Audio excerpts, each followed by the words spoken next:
বগুড়ার সরকারি আজিজুল হক কলেজের সামনে রেল লাইন ঘেঁষে গড়ে উঠেছে একাধিক অবৈধ স্থাপনা। এসব স্থাপনা রেল লাইনের একেবারেই কাছাকাছি হওয়ায় দূর থেকে আগত ট্রেন স্পষ্টভাবে দেখা যায় না। ফলে প্রতিদিন এই পথ ব্যবহারকারী হাজারো শিক্ষার্থীর চলাচল হয়ে উঠেছে চরম ঝুঁকিপূর্ণ।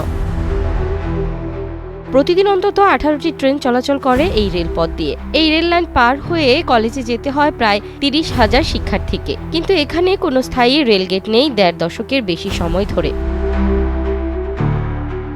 বিগত দিনেও এখানে বেশ কিছু প্রাণহানির ঘটনা ঘটলেও জীবনের নিরাপত্তায় যেন টিনের চশমা পড়ে আছে প্রশাসন। আজিজুল হক কলেজের ক্যাম্পাসে অবৈধভাবে যে স্থাপনাগুলো গড়ে উঠেছে, যার ফলে বিগত দিনে বেশ কিছু প্রাণহানির ঘটনা ঘটেছে।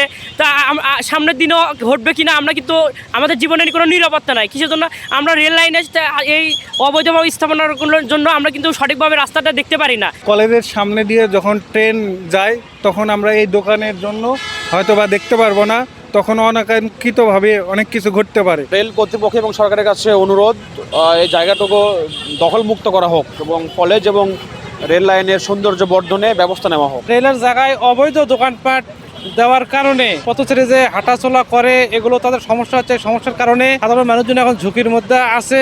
বিগত 1.5 দশকে বগুড়া শহরের রেল লাইন ঘেঁষে হকার্স মার্কেট সহ বেড়ে চলেছে অবৈধ স্থাপনার সংখ্যা। জায়গাটি পরিষ্কার করে ব্যবস্থা নিতে কর্তৃপক্ষের দৃষ্টি আকর্ষণ করেছেন সরকারি আজিজুল হক কলেজের এই অধ্যক্ষ। সরকারি আজিজুল হক কলেজে 35,000 শিক্ষার্থী লেখাপড়া করে। রেলওয়ের পাশেই সরকারি আজিজুল হক কলেজের অবস্থান।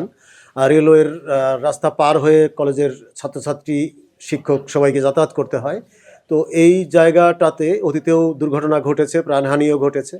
তো ইদানিং দোকানপাট বেশি উঠছে, এতে করে আমাদের এই বিপুল সংখ্যক শিক্ষার্থীর যাতায়াতে বেশ নিরাপত্তার ঝুঁকি তৈরি হচ্ছে। তো আমরা চাইব যে রেলওয়ে কিংবা উপযুক্ত কর্তৃপক্ষ যেন এই জায়গাটা পরিষ্কার রাখার চেষ্টা করে, যেন ছাত্রছাত্রীদের ঝুঁকি কমে, তারা স্বচ্ছন্দে যাতায়াত করতে পারে।